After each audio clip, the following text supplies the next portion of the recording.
So we're back looking at the virtual machines again. This is a Windows virtual machine. We chose the B1MS instance. That's one virtual CPU and 2 gigabytes of memory. Now, as you know, one of the great things about the cloud is we are able to auto scale, manually scale, and basically change our mind about the size of the virtual machine if we're willing to pay more. If we go into the third setting down called size, it will pop up the familiar table of sizes. Now we have the B1MS selected. We can see what the pricing is on that. We can see what the features in terms of CPU, RAM, the number of data disks, etc. So let's say the B1MS is really not doing well for us. We could upgrade to the B2MS, and that would give us 2 CPUs, 8 gigabytes of RAM, 4 data disks, more operations per second, etc., etc.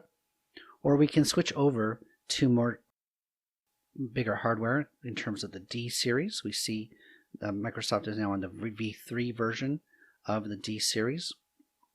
Now we're getting into costs, of course, that are into the hundreds of dollars per month range. So keep in mind as you're making these decisions that it's affecting. So let's go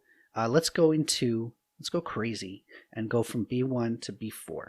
Okay, this is going to be 4 times the CPUs and 8 times the memory, etc. So I'm going to say select.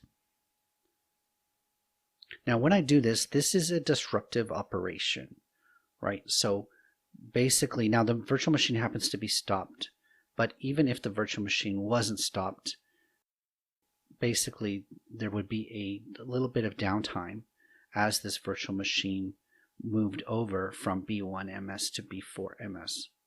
Okay, so this is not a harmless operation. This will actually have a little bit of server restarts involved.